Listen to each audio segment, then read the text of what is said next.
Hello aspirants, welcome to Mind Win. I hope you all are doing good और आपकी preparation भी अच्छी चल रही होगी। So today we are back with mock number 5. So let's start discussing it. The first question is choose the antonym of frantic. Frantic का meaning होता है वो इंसान who is emotionally overwhelmed, or you can say he or she is emotionally out of control. ठीक है, हम बोल सकते हैं कि वो इमोशनली आउट ऑफ कंट्रोल है, मतलब वो एक्सट्रीमली वरिड है,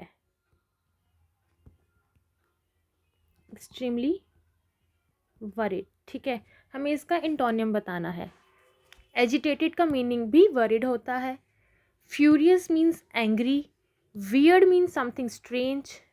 ठीक है, मैं इसका मीनिंग लिख देती हूँ. इसका मीनिंग होता है एंग्री, एजिटेटेड होता है वरिड, और काम, काम मीन्स साइलेंट, नॉट एक्साइटेड. ठीक है, इसको हम बोल सकते हैं नॉट एक्साइटेड, और यू कैन से not worried.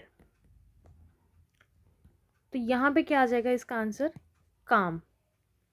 Second question is choose the antonym of probe. Probe का मीनिंग होता है टू एक्सप्लोर थॉरोली. ठीक है, टू एक्सप्लोर, और यू कैन से एग्जामाइन थॉरोली. जब हम कोई इन्वेस्टिगेशन करते हैं उस सेंस में हम बोलते हैं प्रोब. तो इसका हमें एंटोनियम बताना है. इन्वेस्टिगेट का मतलब वही होता है जांच पड़ताल करना, द सेम एज प्रोब.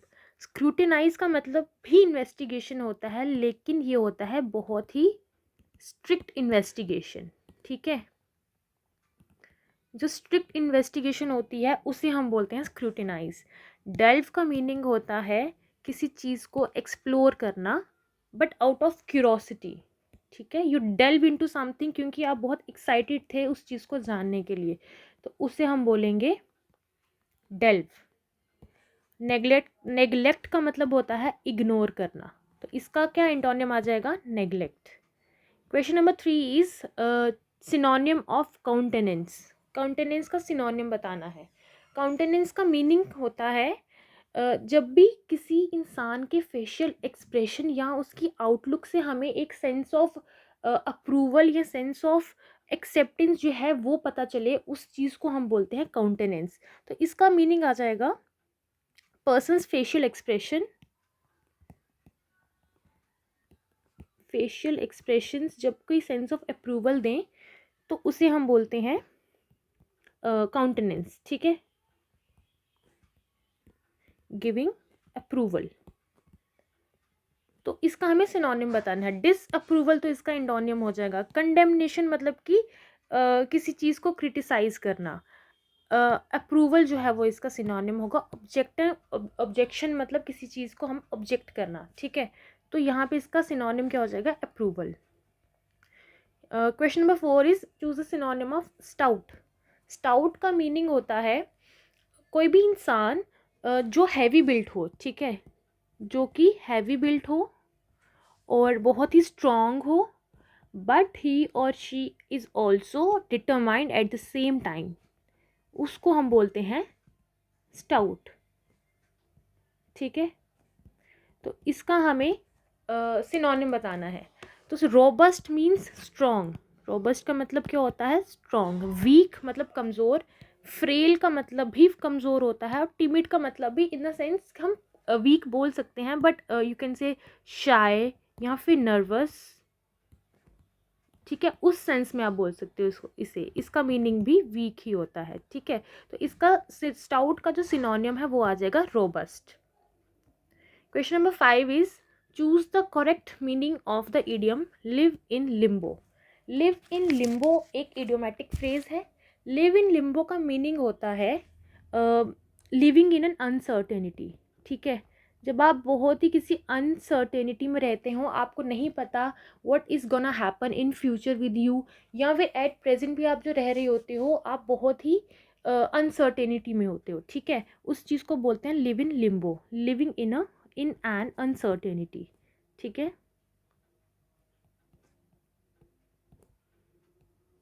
तो इसका हमें मीनिंग बताना है. Live to tell the tale, इसका मतलब होता है सरवाइव करना. ठीक है, लिव ऑन द एज, इसका मतलब होता है रिस्क टेकिंग, रिस्क लेना।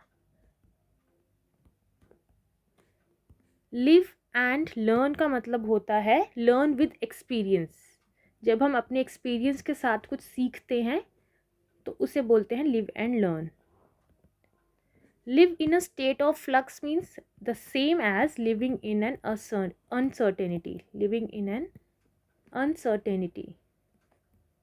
तो इसका जो मीनिंग हो जाएगा लिव इन लिम्बो का मीनिंग हो जाएगा live in a state of flux. Question number 6 is choose the correct meaning of an idiom see eye to eye. Eye to eye का जो मीनिंग होता है वो होता है टू बी इन अग्रीमेंट, जब हम किसी के साथ अग्रीमेंट में आते हैं, ठीक है, तो उस चीज़ को हम बोलते हैं सी आई टू आई, ठीक है। यहाँ पे बोल सकते हैं कम टू एन अग्रीमेंट। इसका मीनिंग पता चल गया। अब बताना है इन ऑप्शंस में से क्या मीनिंग होगा। To get on the same page का भी सेम मीनिंग होता है कम टू एन अग्रीमेंट, ठीक है। और एन आई फॉर एन आई का मीनिंग होता है रिवेंज लेना किसी से, ठीक है। वियर ऑल ईयर्स का मतलब होता है लिसनिंग और उस चीज़ को समझना भी। ये नहीं कि सिर्फ सुनना, लेकिन सुनने के साथ साथ आप किसी चीज़ को समझ रहे हो, उस चीज़ को हम बोलेंगे वर ऑल ईयर्स, ठीक है। लिसनिंग एंड अंडरस्टैंडिंग ऑल्सो, ठीक है। तो यहाँ पे इसका आंसर आ जाएगा to get on the same page. Question number 7 is choose the correct meaning of the idiom centre of storm. Centre of storm का मतलब होता है कोई भी रूट कॉज, किसी प्रॉब्लम का कोई कॉज होता है, उस चीज़ को हम बोलते हैं सेंटर ऑफ स्टोम, ठीक है। Root cause of the problem, you can say root cause of the problem. तो इसका मीनिंग क्या आ जाएगा, the side angle of controversy नहीं होगा, इररेलेवेंट टॉपिक भी नहीं होगा, the focal point of the controversy और प्रॉब्लम। किसी कंट्रोवर्सी का, किसी प्रॉब्लम का जो कॉज होता है, फोकल पॉइंट होता है, उसे हम बोलते हैं सेंटर ऑफ स्टोन, ठीक है। Question number 8 is choose the correct meaning of the phrase on the cards. ये फ्रेज है ऑन द कार्ड्स, इसका क्या मतलब होता है। ऑन द कार्ड्स का मतलब होता है something which is likely to happen, ठीक है। Likely to happen, imminent you can also say, कोई चीज़ होने वाली है। तो विनर नहीं होगा, एक्सेप्ट डिफीट नहीं होगा, likely to happen. Fill the correct phrasal verb. अब हमें इसमें फ्रेजल वर्ब जो है वो फिल करना है। The winter has dash and so have it's hazards. अब एक सेंटेंस पढ़ के हमें पता चल रहा है कि इसका मीनिंग ये होगा कि विंटर जो है वो स्टार्ट हो चुकी है, और उसकी जो उसके साथ साथ में जो उसके हैजर्ड्स हैं, मतलब कि जो उसके नुकसान है वो भी स्टार्ट हो चुके हैं।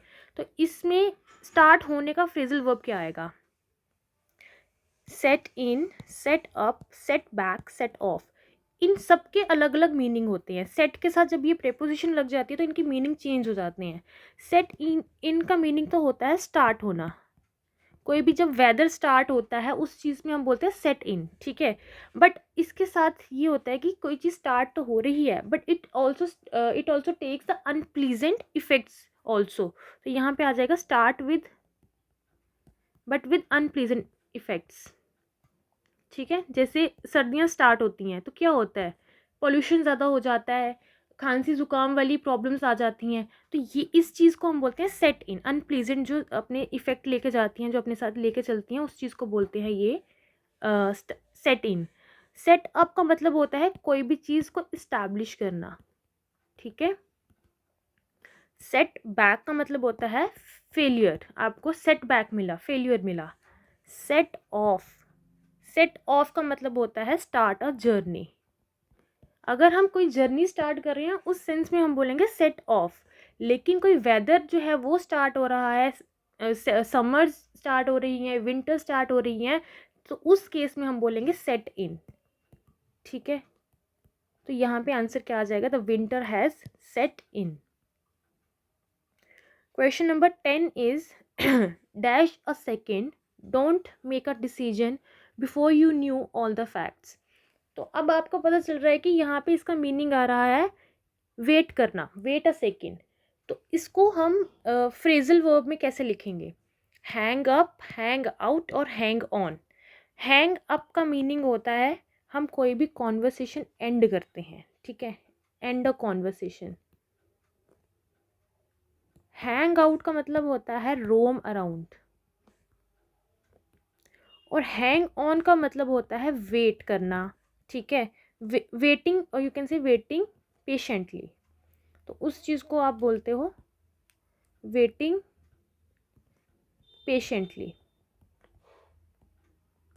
तो हैंग ऑन अ सेकेंड आएगा यहाँ पे, ठीक है। द नेक्स्ट इज, अब हमें आर्टिकल्स फिल करने हैं यहाँ पे। The question is, there were a number of pretty girls in the party but it was Neelam who remained dash centre of attraction. यहाँ एज आ गया बट इट वॉज आना था यहाँ पे। उन्होंने बोला है कि पार्टी में बहुत सी गर्ल्स थी बट सिर्फ जो नीलम थी वो सेंटर ऑफ अट्रैक्शन थी। तो यहाँ पे हम पर्टिकुलर नीलम की एग्जांपल दे रहे हैं, नीलम को एम्फेसाइज कर रही हैं।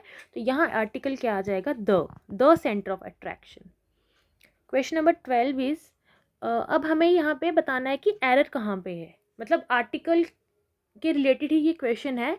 तो यहाँ पे या तो आर्टिकल मिसिंग होगा या फिर आर्टिकल जो है वो गलत यूज़ किया होगा। तो हमें बताना है कि एरर कहाँ पे है इस सेंटेंस में। The answer to all the sufferings of human beings lies in the science.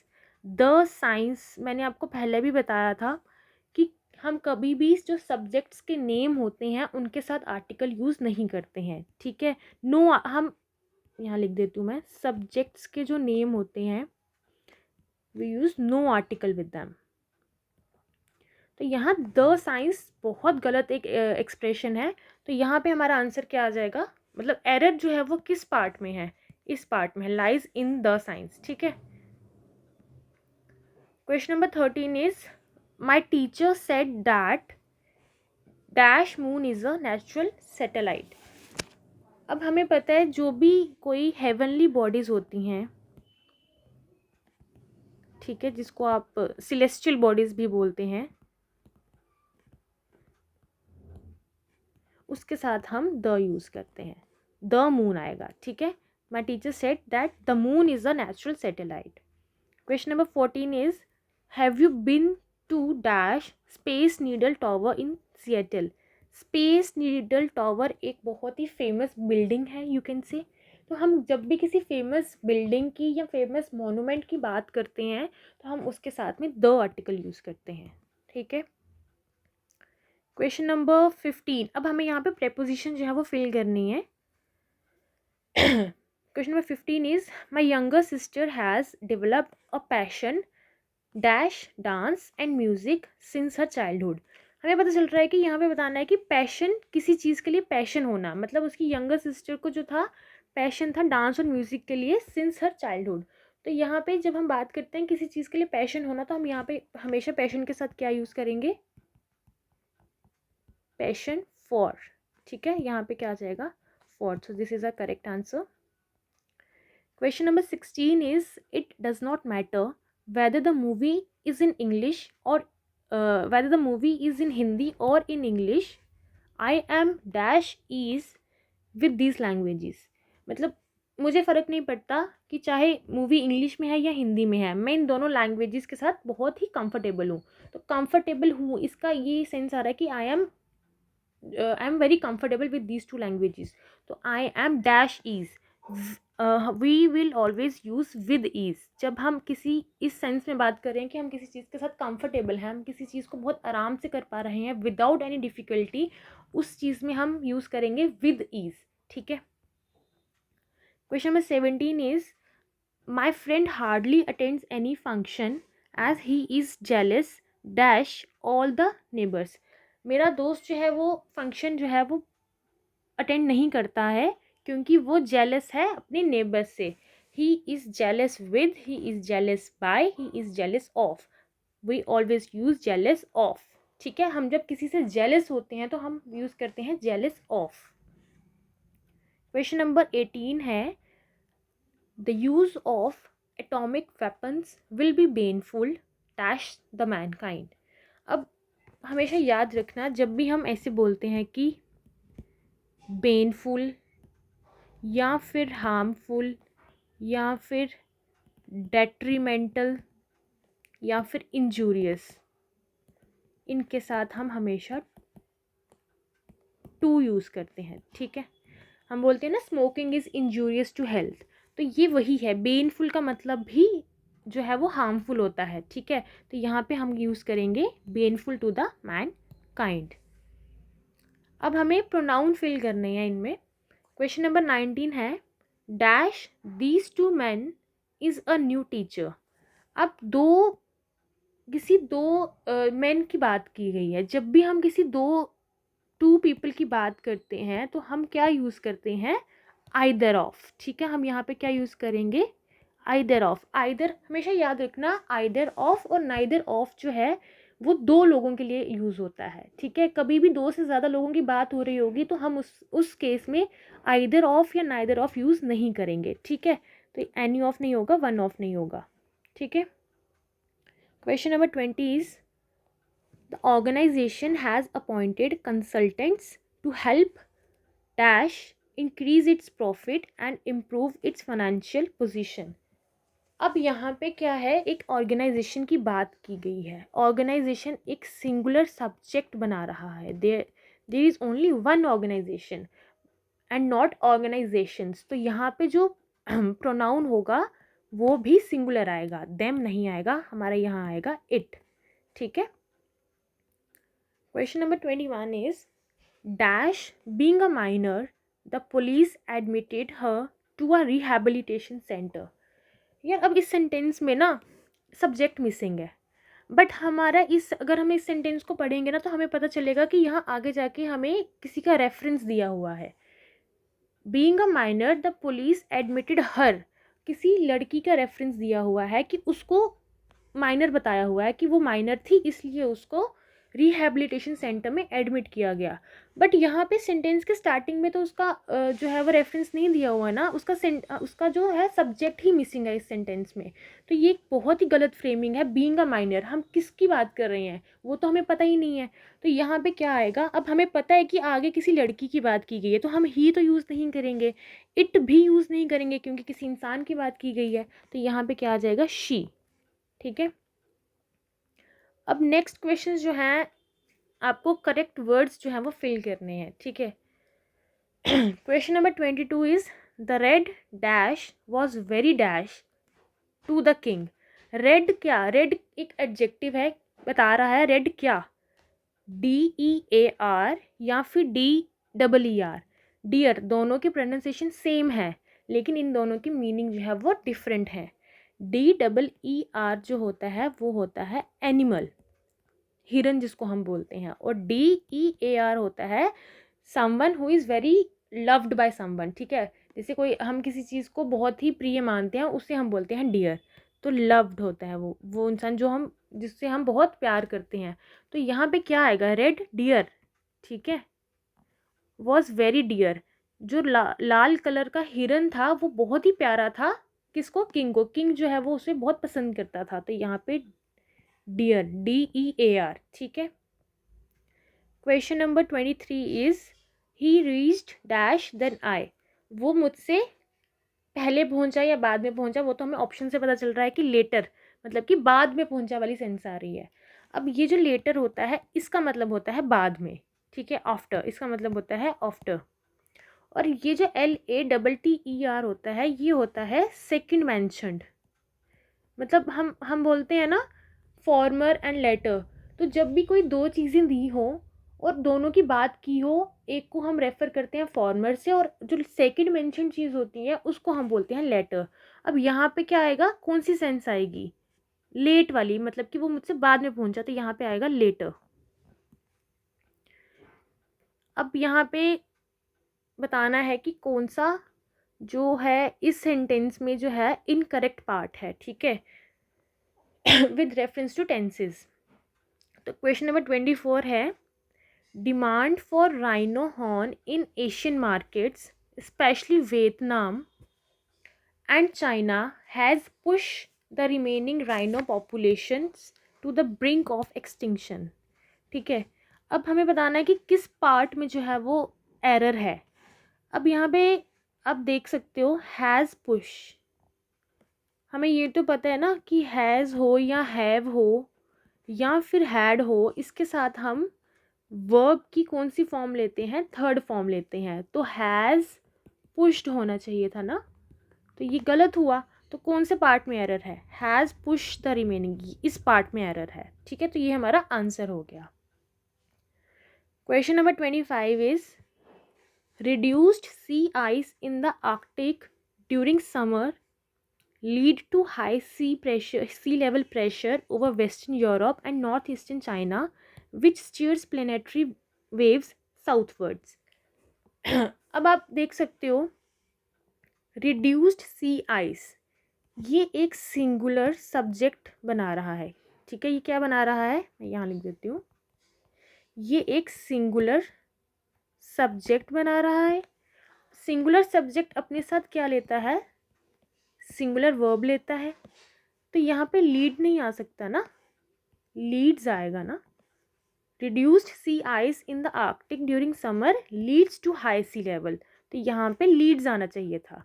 तो यहाँ पे जो है ये एरर है, तो यहाँ हमारा आंसर क्या आ जाएगा, this part during summer leads to high sea level.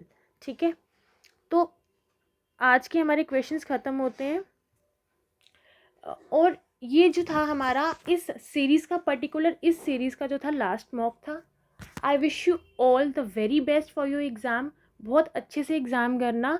और I hope I have been able to do justice with the syllabus and you have been able to understand the concepts which have been taught by me. So thank you so much. अगर आपको ये series अच्छी लगी है तो आप comment box में ज़रूर बताना, और सेशन को लाइक करना और सब्सक्राइब कर लेना चैनल को। और again all the very best to you. Thank you so much.